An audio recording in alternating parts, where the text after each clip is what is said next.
결혼식장에 웃음이 가득했습니다. 하얀 드레스를 입은 제 딸이 세상에서 제일 행복해 보였습니다. 하지만 신랑의 손을 잡은 채 그대로 쓰러졌습니다. 모두가 놀라 비명을 질렀고 순식간에 하얀 드레스가 얼룩졌습니다. 딸의 입가에는 거품이 맺혔습니다. 그때는 몰랐습니다. 그 결혼식이 사랑이 아니라 덫이었다는 것을. 완벽해 보였던 사위가 사실은 가면을 쓴 괴물이었다는 것을. 그가 이미 3명의 여자를 같은 방식으로 죽였다는 것을 말입니다. 5억 원의 보험금, 위조된 신분, 그리고 치밀하게 계획된 살인. 제 딸은 4번째 희생자였습니다. 이것은 한 아버지가 딸의 억울한 죽음 뒤에 숨겨진 진실을 밝혀내는 이야기입니다. 사연이 시작되기 전에 무료로 할 수 있는 구독과 좋아요, 알림 설정까지 부탁합니다. 그리고 이 이야기가 마음에 드셨다면 댓글로 여러분의 생각을 남겨주세요. 이제 충격적인 사연을 시작하겠습니다. 그날 저녁은 유난히 늦은 퇴근이었습니다. 회사 업무가 밀려있던 탓에 평소보다 2시간이나 더 늦게 집에 도착했습니다. 현관문을 열고 들어서는 순간 거실에 조명이 켜져 있는 것이 보였습니다. 보통 이 시간이면 딸 민정이는 이미 자신의 방에 들어가 있을 시간인데 이상하다는 생각이 들었습니다. 거실로 들어서자 소파에 앉아있는 민정이의 모습이 눈에 들어왔습니다.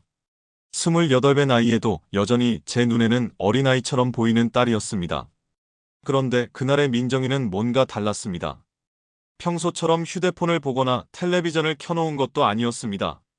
그저 두 손을 무릎 위에 가지런히 모은 채 허공을 바라보고 있었습니다. 제가 거실로 들어서는 인기척에 민정이가 고개를 들었습니다. 그 순간 제 가슴이 철렁 내려앉았습니다. 딸의 눈가가 붉게 부어 있었기 때문입니다. 분명 울었던 것이 틀림없었습니다. 아버지로서 28해를 함께 살아온 딸의 표정 하나하나를 읽을 수 있었습니다.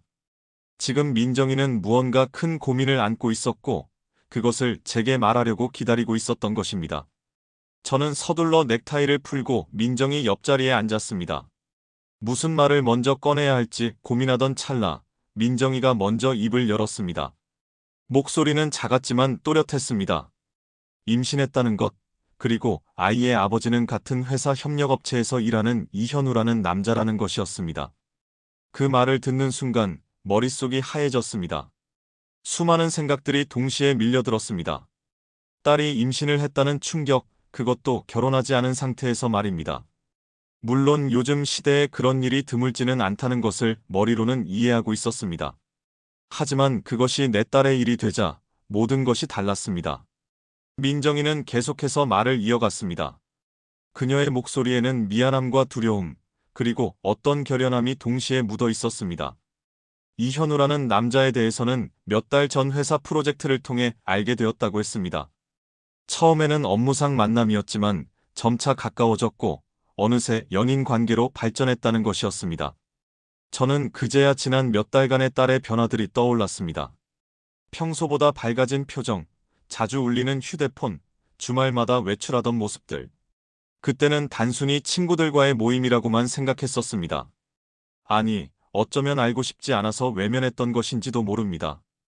딸이 성인이 되고 나서부터는 굳이 사생활을 캐묻지 않으려 노력했었으니까요. 민정이는 이현우라는 남자가 자신에게 프러포즈를 했고 결혼하기로 약속했다고 말했습니다. 그리고 아이를 가진 것을 알게 된 후에도 책임지겠다고 다짐했다는 것이었습니다.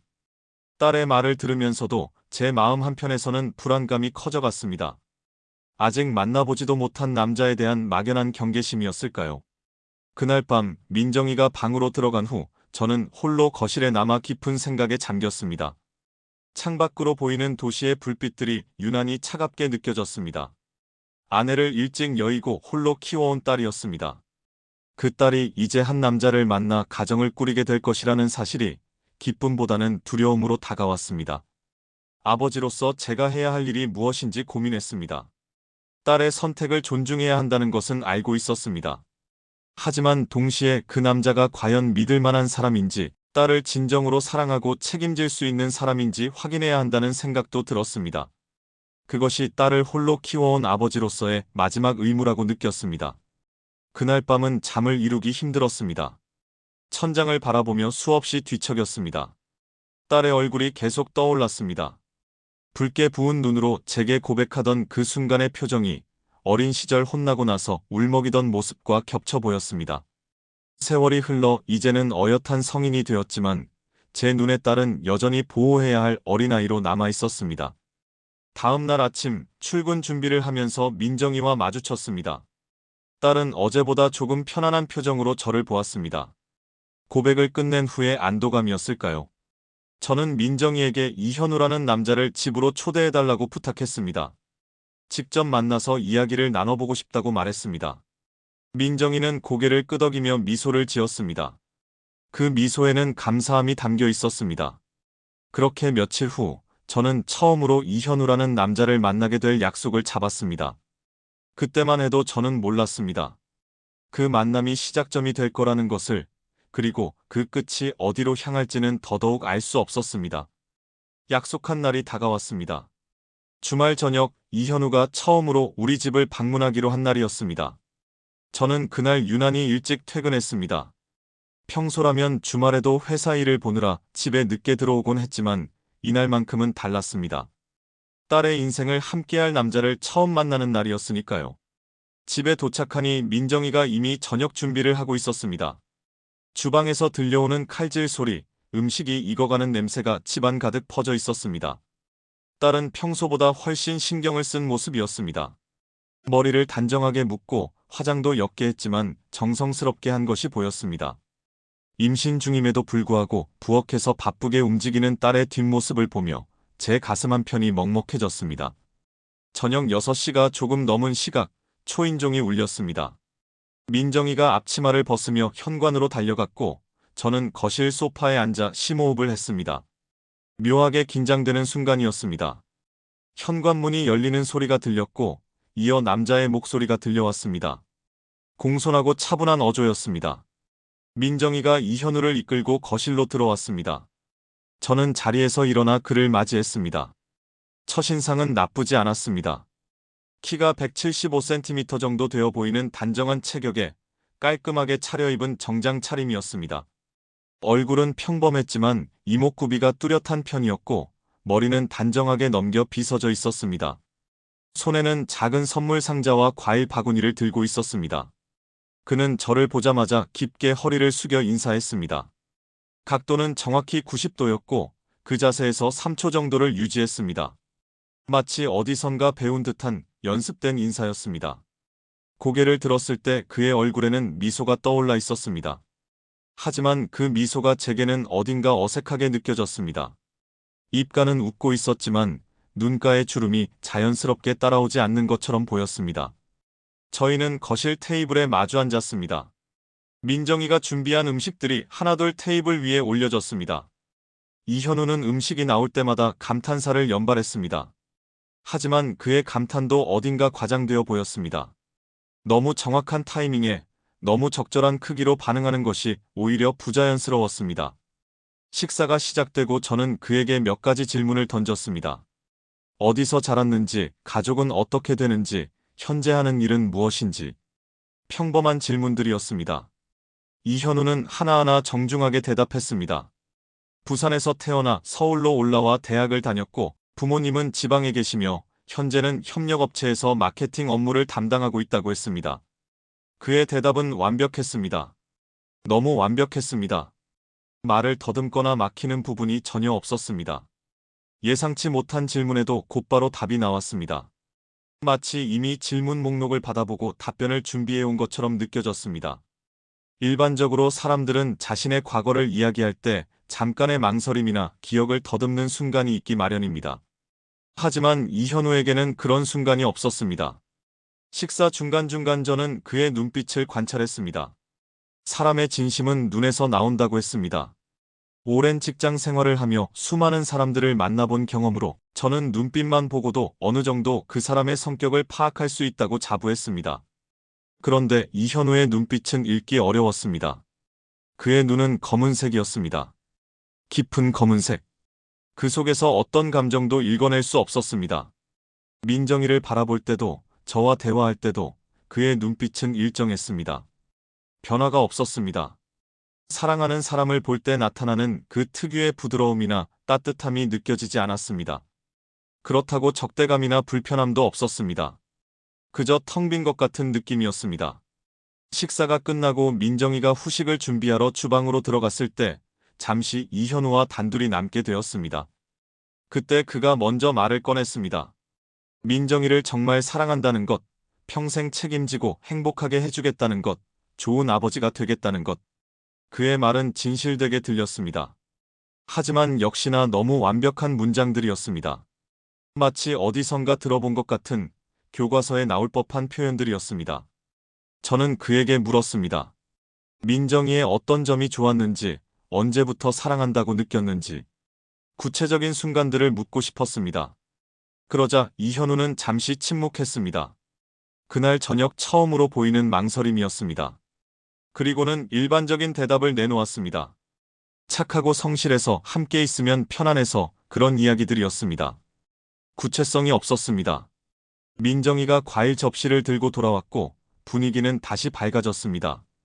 딸은 행복해 보였습니다. 이현우의 옆에 앉아 가끔씩 그의 팔을 툭툭 치며 웃었습니다. 그럴 때마다 이현우도 웃었습니다.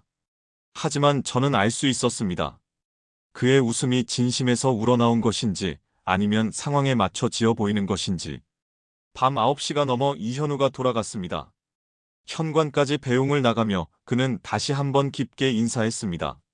그리고 택시를 타고 사라져가는 그의 뒷모습을 보며 저는 묘한 불안감을 느꼈습니다. 그 불안감이 무엇인지 명확히 설명할 수는 없었습니다. 그저 본능적으로 느껴지는 경계심이었습니다. 그날 밤 민정이는 행복한 표정으로 자신의 방으로 들어갔습니다. 하지만 저는 거실에 오래 앉아 있었습니다. 이현우의 얼굴이 계속 떠올랐습니다. 그의 완벽한 미소, 흔들림 없는 목소리, 그리고 텅 빈 것 같았던 그 눈빛. 무언가 잘못되었다는 느낌이 계속해서 제 마음을 짓눌렀습니다. 그 후로 몇 주가 흘렀습니다. 민정이와 이현우는 본격적으로 결혼 준비에 들어갔습니다. 웨딩홀을 알아보고 예복을 맞추고 하객 명단을 작성하는 일들이 시작되었습니다. 민정이는 임신으로 인해 몸이 무거웠지만 결혼 준비를 하며 행복해하는 모습이었습니다. 딸의 그런 모습을 보면서 저는 제 불안감이 단순히 과민 반응이었을지도 모른다고 생각하려 애썼습니다. 어느 토요일 오후 민정이와 이현우가 함께 집에 들렀습니다. 웨딩홀 계약을 마치고 돌아오는 길이라고 했습니다. 두 사람은 거실 소파에 나란히 앉았고 저는 맞은편 의자에 자리를 잡았습니다. 민정이가 웨딩홀 사진들을 보여주며 신나게 이야기하는 동안 이현우는 조용히 미소만 지으며 앉아 있었습니다. 그때 이현우가 갑자기 화제를 바꿨습니다. 결혼을 앞두고 보험에 대해 생각해봤느냐는 질문이었습니다. 저는 순간 당황했습니다. 웨딩홀 이야기를 하다가 갑자기 보험 이야기가 나온 것이 의아했기 때문입니다. 하지만 이현우는 태연하게 말을 이어갔습니다. 요즘 신혼부부들은 서로를 위해 생명보험에 가입하는 것이 일반적이라고 했습니다. 저는 그의 말을 들으며 고개를 끄덕였습니다. 물론 보험의 필요성은 이해하고 있었습니다. 저 역시 젊었을 때 생명보험에 가입했었고 지금까지 유지하고 있었습니다. 만약의 사태에 대비하는 것은 가장으로서 당연한 책임이라고 생각했습니다. 그래서 처음에는 이현우의 제안이 합리적으로 들렸습니다. 그런데 이현우가 꺼낸 구체적인 내용을 듣고 나서 저는 의아함을 느끼기 시작했습니다. 그는 민정이 명의로 생명보험에 가입하자고 제안했습니다. 보험금은 5억 원이었습니다. 그 금액을 들었을 때 저는 눈썹을 치켜세웠습니다. 신혼부부가 가입하는 보험치고는 지나치게 큰 금액이었기 때문입니다. 이현우는 제 표정 변화를 눈치챘는지 서둘러 설명을 덧붙였습니다. 민정이가 임신 중이고 출산 후에도 육아 때문에 한동안 일을 쉬어야 할 것이라고 했습니다. 그 기간 동안 가정의 경제는 자신의 수입에만 의존하게 될 텐데 만약 민정이에게 무슨 일이 생기면 아이와 자신이 경제적으로 어려워질 수 있다는 것이었습니다. 그래서 큰 금액의 보험이 필요하다는 논리였습니다. 표면적으로는 합리적인 설명이었습니다. 하지만 뭔가 석연치 않았습니다. 보험금 수익자가 누가 되느냐는 질문에 이현우는 당연히 자신이 되어야 한다고 대답했습니다. 민정이에게 무슨 일이 생기면 남겨질 사람은 자신과 아이이기 때문에 그 보험금으로 아이를 키워야 한다는 것이었습니다. 논리적으로는 맞는 말이었습니다. 저는 잠시 생각에 잠겼습니다. 민정이를 바라보니 딸은 특별히 반대하는 기색이 없었습니다. 오히려 이현우가 미래를 걱정하며 이런 계획을 세우는 것을 대견하게 생각하는 듯 보였습니다. 저는 조심스럽게 물었습니다. 5억이라는 금액이 혹시 과하지 않느냐고, 그보다 적은 금액으로 시작해도 되지 않겠느냐고 말입니다. 이현우는 잠시 침묵했습니다. 그리고는 고개를 저으며 대답했습니다. 요즘 물가를 생각하면 5억도 결코 큰 금액이 아니라고 했습니다. 아이를 성인까지 키우고 교육시키는 데 드는 비용을 계산해보면 오히려 부족할 수도 있다는 말이었습니다. 그의 목소리는 차분했지만 그 속에는 묘한 집착 같은 것이 느껴졌습니다.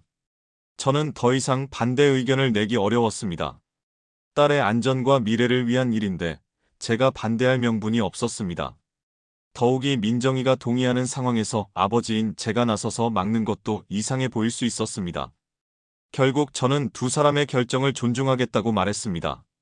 그날 오후 두 사람이 돌아간 후 저는 오랫동안 거실에 앉아 있었습니다. 이현우의 얼굴이 계속 떠올랐습니다. 보험 이야기를 꺼낼 때의 그 표정, 5억이라는 금액을 말할 때의 그 침착함. 혹시 모르잖아요. 사랑하는 사람에게 남겨줄 수도 있잖아요. 그가 했던 그 말이 귓가에 맴돌았습니다. 그 말 속에는 묘한 뉘앙스가 있었습니다. 사랑하는 사람에게 남겨준다는 것은 곧 본인이 먼저 세상을 떠난다는 가정이었습니다. 하지만 이현우가 제안한 것은 민정이 명의의 보험이었습니다. 즉 민정이가 먼저 세상을 떠나는 상황을 전제로 한 것이었습니다. 왜 신혼부부가 그런 불길한 상황을 가정해야 하는지 이해가 되지 않았습니다. 저는 컴퓨터를 켜고 생명보험에 대해 검색해 보았습니다. 일반적으로 신혼부부가 가입하는 보험의 평균 금액은 얼마인지, 어떤 조건들이 있는지 알아보고 싶었습니다. 검색 결과를 보니 대부분의 경우 1억에서 2억 사이가 일반적이었습니다. 5억은 확실히 높은 금액이었습니다. 더 깊이 검색하다 보니 생명보험을 이용한 범죄 사례들이 나왔습니다. 배우자를 살해하고 보험금을 타낸 사건들, 거액의 보험을 들고 얼마 지나지 않아 의문의 사고로 사망한 사례들. 저는 화면을 응시하며 몸이 오싹해지는 것을 느꼈습니다. 설마 하는 생각과 함께 이현우의 차가운 눈빛이 다시 떠올랐습니다. 저는 고개를 저었습니다. 너무 앞서 나가는 생각이었습니다. 아직 아무 일도 일어나지 않았는데 사위가 될 사람을 범죄자 취급하는 것은 옳지 않았습니다. 어쩌면 정말로 가족의 미래를 걱정하는 책임감 있는 행동일 수도 있었습니다. 저는 스스로를 진정시키려 애썼습니다. 하지만 마음 한편의 불안감은 쉽게 가라앉지 않았습니다. 그날 밤 잠자리에 누워서도 계속 생각했습니다. 이현우가 처음 집에 왔을 때 느꼈던 위화감, 너무 완벽했던 그의 모습, 그리고 오늘의 보험 제안. 이 모든 것들이 퍼즐 조각처럼 제 머릿속에서 흩어져 있었습니다. 아직 완성된 그림은 보이지 않았지만 뭔가 불길한 느낌만은 확실했습니다. 결혼식까지는 이제 한 달 남짓 남아 있었습니다. 민정이의 배는 점점 더 불러오고 있었고 준비해야 할 일들도 산더미처럼 쌓여 있었습니다. 저는 아버지로서 딸의 행복한 출발을 도와야 했습니다. 하지만 동시에 제 안의 경고음을 완전히 무시할 수도 없었습니다. 드디어 결혼식 날이 밝았습니다. 5월의 햇살이 따스하게 내리쬐는 토요일 오후였습니다. 결혼식장은 서울 강남의 한 유명 웨딩홀이었습니다. 민정이가 고른 곳이었습니다. 높은 천장과 샹들리에가 화려한 많은 신부들이 꿈꾸는 그런 장소였습니다. 저는 이른 아침부터 준비를 시작했습니다. 평소에 입지 않던 턱시도를 꺼내 입었습니다. 거울 앞에 선 제 모습이 낯설었습니다. 머리는 어느새 반백이 되어 있었고 얼굴에는 세월의 흔적이 깊게 새겨져 있었습니다. 아내를 먼저 보내고 홀로 키운 딸을 이제 한 남자에게 보내야 하는 날이었습니다. 결혼식장에 도착하니 이미 많은 하객들이 모여 있었습니다. 제 회사 동료들, 민정이의 친구들, 친척들. 모두가 축복의 미소를 지으며 자리를 채워가고 있었습니다. 화려한 꽃장식들이 식장 곳곳을 장식하고 있었고 은은한 클래식 음악이 흘러나오고 있었습니다. 신부 대기실로 향했습니다. 문을 열자 하얀 웨딩드레스를 입은 민정이가 보였습니다. 임신 7개월의 몸이었지만 드레스는 그 부분을 자연스럽게 가려주도록 디자인되어 있었습니다. 메이크업 아티스트가 마지막 손질을 하고 있었고 민정이는 거울을 보며 미소 짓고 있었습니다. 제가 들어서자 민정이가 고개를 돌렸습니다. 딸의 눈에 눈물이 맺혀 있었습니다. 행복의 눈물이었습니다. 저는 딸에게 다가가 어깨에 손을 올렸습니다. 말없이 서로를 바라보는 순간 지난 28회의 시간이 주마등처럼 스쳐 지나갔습니다. 처음 딸을 안았던 순간, 첫 걸음마를 떼던 순간, 초등학교 입학식, 대학 졸업식. 그 모든 순간들이 이 순간으로 향하고 있었습니다. 시간이 되어 식장으로 향했습니다. 저는 민정이의 팔짱을 끼고 버진로드를 걸었습니다. 양옆에 앉은 하객들의 박수 소리가 들렸습니다. 플래시가 터졌고 축하의 함성이 여기저기서 들려왔습니다. 민정이는 천천히 조심스럽게 걸었습니다.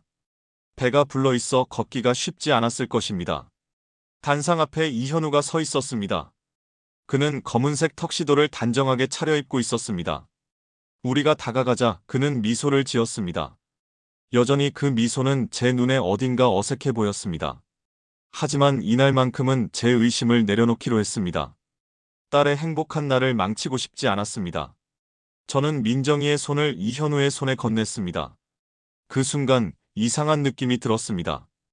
이현우의 손이 차가웠습니다. 5월의 따뜻한 날씨에도 불구하고 그의 손은 얼음처럼 차가웠습니다. 저는 순간 그의 눈을 쳐다봤습니다. 그의 눈빛이 평소와 달랐습니다. 뭔가 초조한 기색이 역력했습니다. 주례가 시작되었습니다. 주례사는 결혼의 의미에 대해, 부부의 도리에 대해 이야기했습니다. 평범하고 일반적인 내용이었습니다. 하객들은 조용히 경청했고 신랑 신부는 고개를 숙인 채 서 있었습니다. 모든 것이 순조롭게 진행되고 있었습니다. 그때였습니다. 주례사가 절반쯤 진행되었을 때 민정이의 몸이 미세하게 흔들렸습니다. 처음에는 임신으로 인한 일시적인 어지러움이라고 생각했습니다. 하지만 곧 민정이의 얼굴색이 창백하게 변하기 시작했습니다. 그녀는 이현우의 팔을 붙잡으며 중심을 잡으려 했습니다. 저는 자리에서 일어나려 했습니다. 하지만 그보다 빨리 민정이의 몸이 앞으로 쓰러졌습니다. 둔탁한 소리와 함께 그녀가 바닥에 쓰러지는 소리가 식장 전체에 울려 퍼졌습니다. 순간 모든 것이 정지한 것 같았습니다. 음악이 멈췄고 하객들의 웅성거림이 들렸습니다. 저는 단상으로 뛰어올랐습니다. 바닥에 쓰러진 딸에게 달려갔습니다. 하얀 드레스가 바닥에 펼쳐져 있었고 민정이는 눈을 감은 채 움직이지 않았습니다. 제가 딸을 안아 올리려는 순간 민정이의 입가에서 거품이 흘러나오는 것을 봤습니다. 하얀 거품이었습니다. 주변이 순식간에 아수라장이 되었습니다. 누군가 구급차를 불렀고 하객들이 단상으로 몰려들었습니다. 의사라고 밝힌 하객 한 명이 앞으로 나와 민정이의 상태를 확인했습니다. 그의 표정이 심각하게 굳어졌습니다. 맥박이 약하다고, 호흡이 불규칙하다고 말했습니다. 저는 딸을 꽉 안았습니다. 민정이의 몸은 점점 더 차가워지고 있었습니다. 제 손이 떨렸습니다. 온몸이 떨렸습니다. 이럴 수가 없었습니다.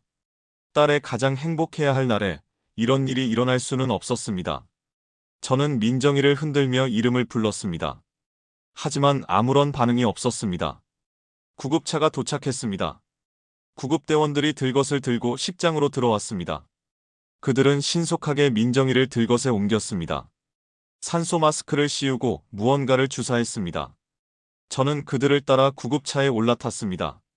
이현우도 뒤따라 올라타려 했지만 구급대원이 한 명만 탈 수 있다며 막았습니다. 구급차가 출발했습니다. 사이렌 소리가 울려 퍼졌습니다. 차 안에서 저는 민정이의 손을 꽉 잡았습니다.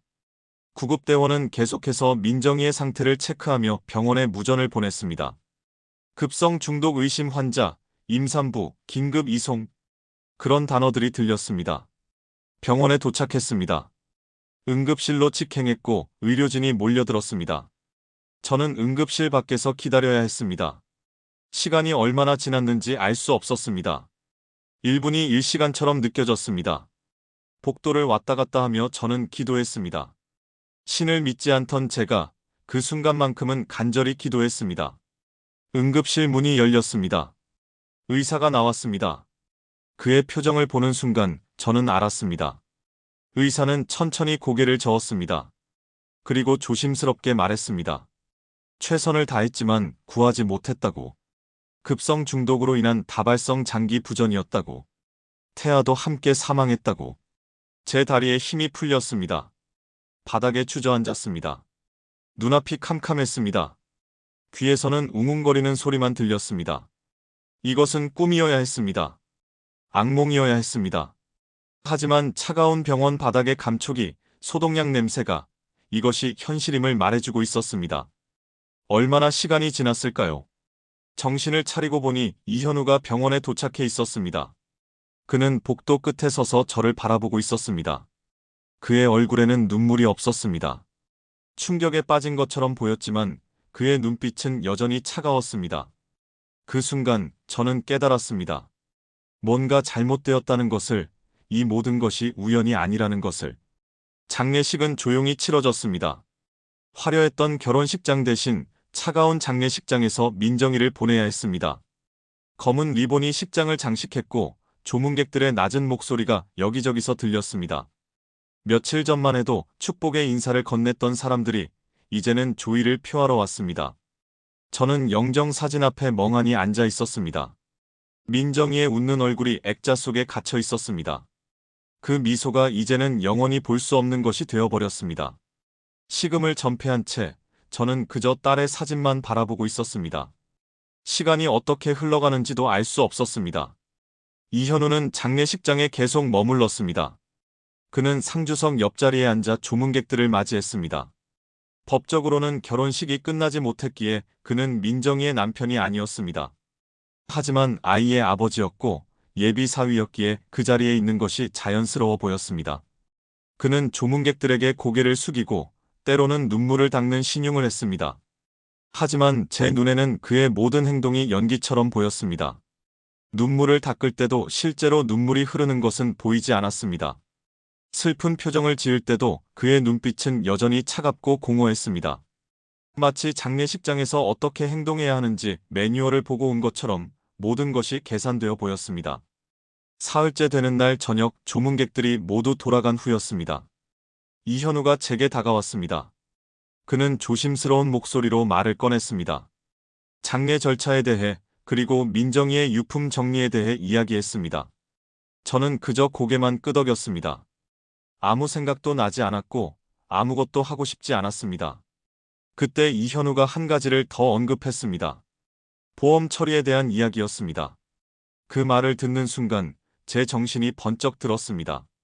보험. 5억짜리 생명보험. 결혼 전에 이현우가 그렇게 강조했던 그 보험 말입니다. 이현우는 담담한 목소리로 설명했습니다. 보험사에서 연락이 왔다고, 서류를 준비해야 한다고 말했습니다. 저는 이현우를 똑바로 쳐다봤습니다. 그의 표정에는 어떤 감정도 읽히지 않았습니다. 딸이 죽은 지 사흘밖에 지나지 않았는데 벌써 보험금 이야기를 꺼내다니? 그것도 장례식장에서 말입니다. 정상적인 사람이라면, 사랑하는 사람을 잃은 사람이라면 이런 이야기를 이렇게 빨리 꺼낼 수 있을까요? 저는 아무 대답도 하지 않았습니다. 이현우는 잠시 기다리다가 조용히 자리를 떠났습니다. 그가 사라진 후 저는 깊은 생각에 잠겼습니다. 처음 만났을 때부터 느꼈던 위화감, 보험 가입을 제안했을 때의 그 집착, 그리고 지금의 이 태도. 모든 것이 하나로 연결되기 시작했습니다. 장례를 마친 다음 날 저는 집으로 돌아왔습니다. 텅 빈 집이 낯설게 느껴졌습니다.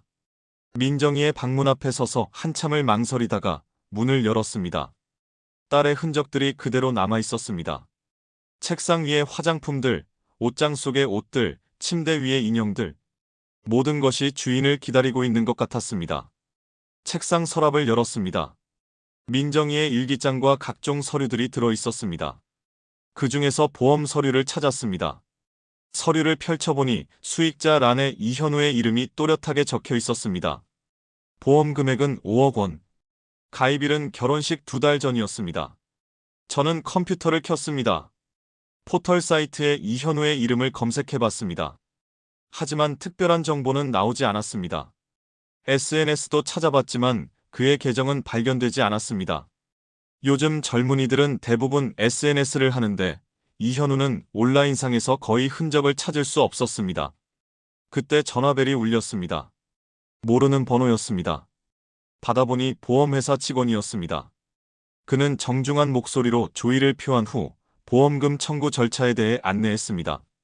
민정이가 사망보험에 가입되어 있고 수익자가 이현우로 되어 있다는 것을 확인해 주었습니다. 저는 보험 직원에게 물었습니다. 보통 이런 경우 얼마나 빨리 보험금이 지급되느냐고 말입니다. 직원은 대답했습니다. 사망 원인이 명확하고 서류가 완비되면 2주에서 한 달 안에 처리된다고 했습니다. 하지만 의심스러운 정황이 있으면 조사가 진행될 수 있다고도 덧붙였습니다. 저는 조심스럽게 물었습니다. 어떤 경우에 조사가 진행되느냐고 말입니다. 직원은 설명했습니다. 가입한 지 얼마 안 되어 사망한 경우, 사망 원인이 불명확한 경우, 보험금이 과도하게 큰 경우 등이라고 했습니다. 민정이의 경우는 가입한 지 2달밖에 되지 않았고 급성 중독이라는 사인도 명확하지 않았습니다.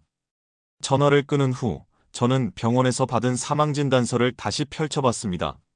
사인은 급성 중독으로 인한 다발성 장기 부전이라고 적혀 있었습니다. 하지만 구체적으로 어떤 물질에 중독되었는지는 명시되어 있지 않았습니다. 부검이 이루어지지 않았기 때문이었습니다. 그때 문득 이현우가 했던 말이 떠올랐습니다. 장례식장에서 누군가와 통화하던 중 들었던 말이었습니다. 화장은 빨리 해야 한다고, 부검하면 절차가 복잡해진다고 말하던 그의 목소리. 당시에는 장례를 빨리 치르고 싶어하는 마음으로 이해했었습니다. 하지만 지금 생각해보니 그 조급함이 다른 의미로 다가왔습니다. 저는 민정이의 친구에게 전화를 걸었습니다. 대학 때부터 친하게 지냈던 수진이었습니다. 수진은 장례식에도 왔었고 민정이에 대해 잘 아는 친구였습니다. 저는 수진에게 물었습니다. 민정이가 이현우에 대해 어떻게 말했었는지, 두 사람의 관계가 어땠는지 말입니다. 수진은 잠시 침묵하다가 조심스럽게 말했습니다. 사실 민정이가 이현우에 대해 그다지 많이 이야기하지 않았다고 했습니다. 오히려 이현우를 만나고 나서 민정이가 예전보다 연락이 뜸해졌다고 했습니다. 가끔 만났을 때도 민정이가 뭔가 고민이 있어 보였지만 구체적으로 말하지는 않았다고 했습니다. 수진의 말을 듣고 나니 더욱 의문이 커졌습니다. 민정이가 이현우와의 관계에서 행복했다고 확신할 수 없었습니다.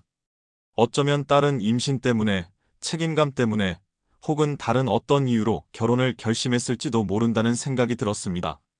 그날 밤 저는 오랫동안 잠들지 못했습니다. 천장을 바라보며 계속 생각했습니다.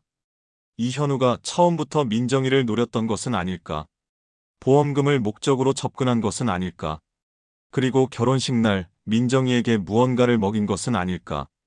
이 모든 생각들이 터무니없는 상상처럼 느껴지면서도 동시에 너무나 명확하게 들어맞는 것 같았습니다. 다음 날 아침 저는 결심했습니다. 진실을 밝혀내야 한다고. 딸의 죽음이 단순한 사고가 아니라면 반드시 밝혀내야 한다고. 저는 오래전 함께 일했던 형사 출신 친구에게 연락을 취했습니다. 그에게 도움을 요청하기로 했습니다. 아버지로서 이것이 제가 딸을 위해 할 수 있는 마지막 일이었습니다. 최 형사는 제가 회사에 다닐 때 알게 된 사람이었습니다. 당시 회사에서 일어난 횡령 사건을 담당했던 형사였고 그 인연으로 가끔 연락을 주고받는 사이가 되었습니다. 은퇴한 지 3년이 지났지만 여전히 날카로운 통찰력을 가진 사람이었습니다. 최 형사를 만난 곳은 조용한 동네 카페였습니다. 오후에 햇살이 창문을 통해 들어오고 있었지만 제 마음은 어둠으로 가득 차 있었습니다. 저는 최 형사에게 지난 몇 달간의 일들을 차례대로 설명했습니다. 이현우와의 첫 만남, 보험 가입 제안, 결혼식의 비극, 그리고 그 이후의 수상한 행동들까지 말입니다.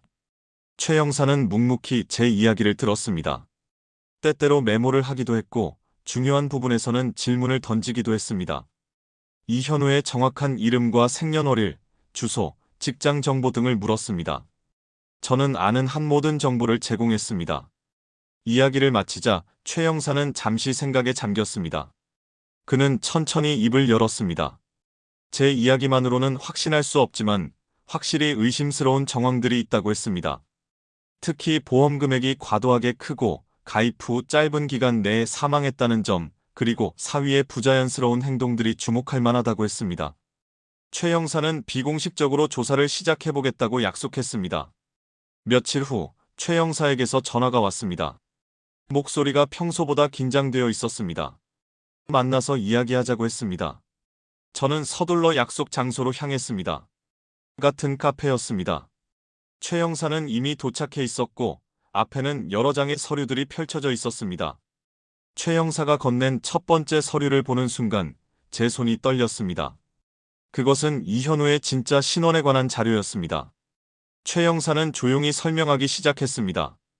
이현우라는 이름은 가짜였습니다. 그의 진짜 이름은 장현수였습니다. 그리고 그에게는 숨겨진 과거가 있었습니다. 장현수는 지난 8년간 3번의 결혼을 했습니다. 정확히는 결혼 직전까지 갔던 관계가 3번 있었습니다. 그리고 3명의 여성 모두 결혼식 전후로 의문의 죽음을 맞이했습니다. 최 형사가 보여준 신문 기사들을 보니 각각 다른 지역에서 일어난 사건들이었습니다. 첫 번째는 6년 전 부산에서 일어난 사건이었습니다. 당시 그는 김태훈이라는 이름을 사용했고 29세 여성과 약혼했습니다. 결혼식 2주 전 그 여성이 자택에서 숨진 채 발견되었습니다. 사인은 가스 중독이었습니다. 경찰은 사고로 결론지었고 보험금 1억 5천만 원이 김태훈에게 지급되었습니다. 두 번째는 4년 전 대구에서 있었던 일이었습니다. 이번에는 박민호라는 이름으로 32세 여성과 결혼을 앞두고 있었습니다. 결혼식 당일 신부가 갑자기 쓰러져 사망했습니다. 사인은 심장마비로 기록되었습니다. 이번에도 보험금 3억 원이 박민호에게 지급되었습니다. 당시 경찰 조사가 있었지만 증거 부족으로 종결되었습니다. 세 번째는 2년 전 광주에서 발생했습니다. 최진우라는 이름을 쓰며 27세 여성과 약혼했습니다. 이번에는 신혼여행 중 여성이 호텔에서 사망했습니다. 사인은 알 수 없는 급성 중독이었습니다. 보험금은 4억 원. 역시 수사가 진행되었지만 결정적 증거가 없어 종결되었습니다. 최 형사는 계속해서 설명했습니다. 세 사건 모두 다른 지역에서 발생했고 각각 다른 경찰서에서 수사를 진행했기 때문에 연결고리를 찾지 못했다고 했습니다. 더욱이 장현수는 매번 다른 이름과 신분을 사용했습니다. 위조된 신분증과 서류들을 이용해 새로운 신원을 만들어냈던 것입니다. 그가 사용한 수법은 교묘했습니다. 외로운 여성들을 찾아 접근했고 빠르게 친밀한 관계를 형성했습니다. 그리고 결혼을 약속하며 거액의 생명보험 가입을 제안했습니다. 보험 수익자는 항상 자신으로 지정했습니다. 그 후 결혼식 전후의 혼란스러운 시기를 이용해 범행을 저질렀습니다. 최 형사가 보여준 또 다른 자료에는 장현수의 과거 사진들이 있었습니다. 각기 다른 시기에 찍힌 사진들이었지만 모두 같은 사람이었습니다. 머리 스타일을 바꾸고 때로는 안경을 쓰고 옷차림을 달리하면서 다른 사람처럼 보이게 만들었지만 그 차가운 눈빛만은 변하지 않았습니다. 저는 사진들을 보며 분노가 치밀어 올랐습니다. 이 남자가 제 딸을 속였습니다. 사랑을 가장하며 접근했고 결혼을 미끼로 보험에 가입시켰고 그리고 딸의 목숨을 빼앗았습니다. 민정이는 네 번째 희생자였습니다. 그것도 뱃속의 아이와 함께 말입니다. 최 형사는 더 중요한 정보를 알려주었습니다. 장현수의 집을 비공식적으로 조사해본 결과 의심스러운 물질들이 발견되었다고 했습니다. 각종 독극물과 약물들, 그리고 여러 명의 가명으로 된 신분증들이 있었습니다. 또한 보험 서류들과 여성들의 사진이 담긴 파일도 있었다고 했습니다. 가장 결정적인 증거는 따로 있었습니다. 장현수의 휴대폰 기록이었습니다. 최 형사는 지인을 통해 비공식적으로 입수한 자료라고 했습니다. 거기에는 결혼식 당일 아침 장현수가 온라인에서 검색한 기록들이 남아 있었습니다. 급성 중독 증상, 부검 회피 방법, 보험금 청구 절차 같은 단어들이었습니다. 또한 문자 메시지 기록에는 민정이가 보낸 메시지들이 있었습니다. 결혼식 며칠 전부터 민정이는 몸이 좋지 않다고 말했고 이현우가 준 영양제를 먹은 후 더 심해진다고 호소했습니다. 하지만 이현우는 일시적인 증상일 뿐이라며 계속 먹으라고 권유했던 것으로 보였습니다. 최 형사는 이 모든 증거를 가지고 정식으로 수사를 요청하겠다고 했습니다. 과거의 세 사건과 민정이의 사건을 연계해서 조사하면 충분히 기소할 수 있을 거라고 했습니다. 특히 민정이의 경우는 아직 화장이 이루어지지 않았기 때문에 부검을 통해 정확한 사인을 밝힐 수 있다고 했습니다. 저는 최 형사에게 고개를 숙여 감사를 표했습니다. 그의 도움이 없었다면 장현수는 또다시 사라져 다른 이름으로 다른 여성을 노렸을 것입니다. 그리고 민정이의 죽음은 단순한 사고로 남았을 것입니다. 딸의 억울함을 풀어줄 기회가 생긴 것입니다. 며칠 후 경찰이 장현수를 체포했습니다. 그의 집에서 압수한 증거물들과 과거 사건들의 연관성, 그리고 최 형사가 수집한 자료들이 결정적이었습니다. 장현수는 체포되는 순간에도 표정 하나 변하지 않았습니다. 마치 이런 일이 일어날 줄 알고 있었다는 듯이 차분했습니다. 경찰 조사 결과 민정이는 결혼식 전 한 달간 서서히 독극물에 노출되었던 것으로 밝혀졌습니다. 장현수가 준 영양제에 미량의 독극물이 섞여 있었고 결혼식 당일 아침에는 치사량에 가까운 양이 투여된 것으로 추정되었습니다. 부검 결과도 이를 뒷받침했습니다. 과거 세 사건도 재수사에 들어갔습니다. 비슷한 수법이 사용되었을 가능성이 높았고 일부 사건에서는 당시 보관되어 있던 증거물을 재분석하기 시작했습니다. 장현수는 8년간 4명의 여성을 살해하고 총 13억 5천만 원의 보험금을 받아낸 연쇄살인범이었습니다. 저는 경찰서에서 장현수와 마주쳤습니다. 유리창 너머로 보이는 그의 얼굴은 여전히 무표정했습니다. 제가 그를 노려보자 그는 천천히 고개를 돌려 저를 바라봤습니다. 그 순간 그의 입가에 희미한 미소가 떠올랐습니다. 마치 게임을 즐기다 진 것처럼 아쉽지만 받아들이겠다는 듯한 표정이었습니다. 그 미소를 보는 순간 저는 온몸에 소름이 돋았습니다. 이 남자에게 민정이는 그리고 다른 희생자들은 단지 돈을 얻기 위한 수단에 불과했던 것입니다. 사랑도 양심의 가책도 그 어떤 인간적인 감정도 없었습니다. 그저 계획을 세우고 실행하는 냉혹한 사냥꾼일 뿐이었습니다. 재판은 석 달간 진행되었습니다. 검찰은 장현수의 과거 범죄부터 민정이의 사건까지 모든 증거를 제시했습니다. 독극물 분석 결과, 과거 피해자들의 재부검 결과, 보험금 수령 내역, 위조 신분증들, 그리고 그가 남긴 디지털 흔적들까지 모든 것이 법정에 제출되었습니다. 저는 매 공판마다 방청석에 앉아 있었습니다. 장현수의 얼굴을 똑똑히 보고 싶었습니다. 그가 어떤 표정을 짓는지, 증거들이 제시될 때 어떤 반응을 보이는지 지켜보고 싶었습니다. 하지만 그는 끝까지 무표정했습니다. 자신의 범죄가 낱낱이 밝혀지는 순간에도, 피해자 유족들의 눈물을 보는 순간에도 그는 마치 남의 일을 보듯 담담했습니다. 변호인은 정황 증거만으로는 살인을 입증할 수 없다고 주장했습니다. 하지만 검찰의 증거는 압도적이었습니다. 특히 민정이의 경우 부검을 통해 체내에서 검출된 독극물의 종류와 양이 명확했고 장현수의 집에서 발견된 독극물과 일치했습니다.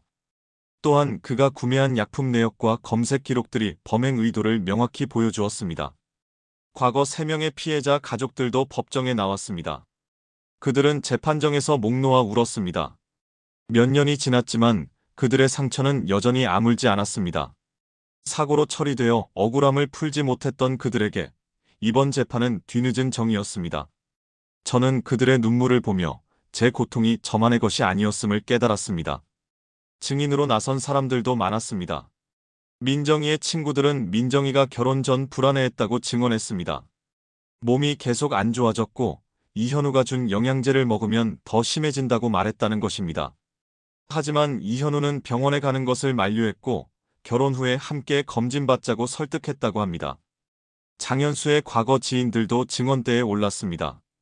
그들은 장현수가 여러 이름을 사용했고 사람들에게 거짓말을 일삼았다고 말했습니다.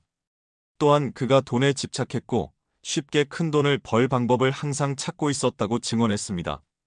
한 증인은 장현수가 술에 취해 보험금으로 떼돈을 벌었다고 자랑했던 적이 있다고 말하기도 했습니다. 최 형사도 증인으로 출석했습니다. 그는 자신이 조사한 내용들을 차분하게 설명했습니다. 4건의 사건이 어떻게 연결되는지, 장현수의 수법이 어떻게 진화해왔는지, 그가 얼마나 치밀하게 계획을 세웠는지 밝혔습니다. 최 형사의 증언은 매우 설득력 있었고 방청객들은 숨을 죽이며 들었습니다. 재판 과정에서 장현수의 심리감정 결과도 발표되었습니다. 전문가들은 그를 반사회적 성격장애로 진단했습니다. 타인에 대한 공감 능력이 결여되어 있고 양심의 가책을 느끼지 못하며 자신의 이익을 위해서라면 어떤 행동도 서슴지 않는 성향이라고 했습니다. 한마디로 그는 인간의 탈을 쓴 괴물이었습니다. 마지막 공판에서 검찰은 사형을 구형했습니다. 4명의 무고한 생명을 빼앗고 그중 한 명은 태아까지 포함하면 5명을 살해했으며 순전히 금전적 이익을 위해 치밀하게 계획된 범죄였다는 점에서 극형이 마땅하다고 주장했습니다. 저는 검사의 말에 고개를 끄덕였습니다. 그렇습니다. 이 남자는 용서받을 수 없었습니다. 판결이 선고되는 날, 법정은 사람들로 가득 찼습니다. 기자들과 방청객들, 피해자 유족들이 모두 모였습니다. 판사가 입장하고 장현수가 들어왔습니다. 그는 여전히 무표정한 얼굴로 피고인석에 앉았습니다.